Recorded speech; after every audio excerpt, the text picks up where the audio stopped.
If your baby seems to party at 2 in the morning, you did not break anything. Newborn sleep isn't wrong. It's unfinished. Their body clock is still being built. In the next few minutes, I'll show you a 5-minute reset you can start tonight so days feel brighter, nights feel calmer, and you stop second guessing every cry. Look around right now. Is your room bright at night or super dark in the day? That alone can flip your baby's days and night. We're going to fix that with simple cues. I'm Cherry, a maternal and newborn nurse with over 25 years at the bedside. My job here is to make newborn sleep make sense. No rigid schedules, no mom shaming, just what works with biology. By the end, you'll have a tiny routine for night, a calmer plan for day, and a way to tell whether it's even working. Babies learn day versus night from repetition. Bright days, dark nights. That contrast is the fastest teacher of all. Sleep hormones are still learning the rhythm too. The sleepy one ramps up over the first couple of months, and the alert one learns to peak in the morning. Inside the sleep itself, cycles are short, often 40 to 60 minutes. So newborn sleep looks twitchy, noisy, and very wake prone. That is normal. You don't have to stop it. You only have to guide it. If I ask you to change only one thing tonight, light or feeding, what would you pick? The right answer is light. Feeding matters, but light is the boss cue. During the day, open the curtains, sit by a window for feeds, or take a short morning walk. Keep your living space bright during wake time. At night, dim everything an hour before you want night to start. Use the smallest, warmest nightlight you own. Keep voices soft and skip the extra chit-chat and scrolling. Long, bright night feeds teach the brain that it's party time. We want the opposite, boring nights. In the first 6 weeks, most babies can only stay comfortably awake for about 45 to 60 minutes from eyes open to eyes closed. That includes the feed, the burp, the diaper, and a few minutes of snuggly play. When you respect the tiny window, you avoid the overtired spiral and those frustrating false starts where baby knocks out, then pops awake 20 minutes later. The next time your baby's eyebrows turn pink, their stare goes glassy, or the arms get flaily, that's your window is closing sign. Don't stretch it. Begin your wind down right there. Your bedtime isn't a production, it's a signal. Keep it short and the same. Fresh diaper, pajamas or swaddle, a 30-second cuddle or song, then down on the back. Do those steps in the same order every night, even if the actual clock time floats. The power is repetition. If you want this map into a calm daily flow without strict scheduling, register for my free masterclass. The link is in the description and in the pinned comment. Grab it now so you have it after this video. Okay, so let's move on. During the day, try a gentle feed, connect, sleep pattern. Feed when they wake. Enjoy a few minutes of FaceTime or tummy time. Then start the wind down before that 45 to 60 minute window closes. Keep day naps in normal light and everyday home sounds. Don't black out the room for naps yet. Save true darkness for night so the body learns the difference. That long stretch of evening feeding where you wonder if you're doing something wrong? That's cluster feeding, and it's common in weeks 2 to 6. Your baby is tanking up before night, and if you're breastfeeding, it also helps your milk supply. Responding now usually buys you a longer first stretch later. You're not creating bad habits. You are meeting the needs. At night, think business only. Lights low, voices quiet, feed, burp, down on the back. Change a diaper only if it's actually wet or soiled. Keep screens away from your face. That blue glow is loud to a newborn brain.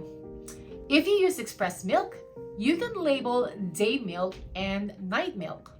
Bottles pumped at night often carry more of the sleepy signal, which can help. If bedtime keeps falling apart, it's usually one of those three things. The last awake window ran too long, the room was too bright or loud, or bedtime steps took too long. Shorten the window, dim sooner, and keep the routine tight. Pick a day start window, often the first feed between 7 and 9 in the morning. Give yourself an hour of wiggle room. Pair that start with some daylight in the first hour, and you'll notice the first nap and the early night stretch become the most predictable parts of the day. In the first 2 weeks, expect sleep around the clock in 2 to 4 hour chunks and lots of feeding. Weeks 3 to 6 usually brings the first hint of a longer stretch in the first half of the night and a baby who's a little more alert in the day.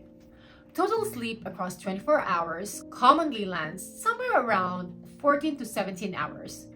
But remember, the range can be wide. Compare your baby to themselves, not the internet. Okay, so let's say your day starts around 7:30 in the morning. You open the curtains and feed by the window.